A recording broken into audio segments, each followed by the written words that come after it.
between the EU and Turkey, because there's so many areas in which we need each other. And apart from that, we're not just strategic partners. Turkey is an accession country to the EU. So the European Parliament for the last 10 years has asked for crucial chapters to be opened. We know they were not open because of political reasons in the Council of where the member states are.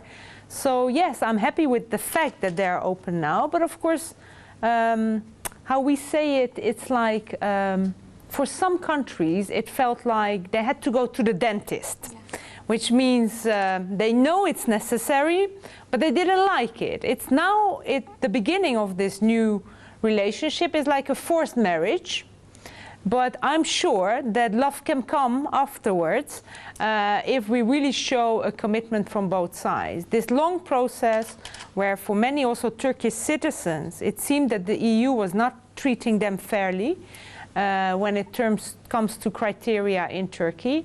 I think we have a new chance to prove that we need each other and we have to find ways of better cooperation. And I very much hope that this forced marriage can turn into a real love when we see that it's in the interest of the EU to reinvigorate this accession process. It's also in the interest of Turkey, and in the end it's also, that's the most important thing, in the interest of our citizens. So I hope with visa liberalization for Turkish citizens, this can be a concrete achievement of getting closer to the EU. And I hope also for Europe that finding concrete steps to tackle together the burden Turkey has been paying for over the last 4.5 years with refugees, that somehow our citizens see that it's in their interest that we have a better cooperation. And it's time that there are political solutions found for the long term. And for that, it's a clear recognition we need Turkey. And I think we showed that we both need each other. So in that respect, I think this summit was very important. About the importance of opening new chapters, actually, because Turkey's point. Well, it's clear that next week, Chapter 17, which deals with monetary affairs, will be opened. There's a clear decision, and the date has been set. Of course, for me and for the European Parliament, the core of the accession process is not energy, is not foreign affairs. The core of the accession process is a value-based issue. It's fundamental rights, it's rule of law.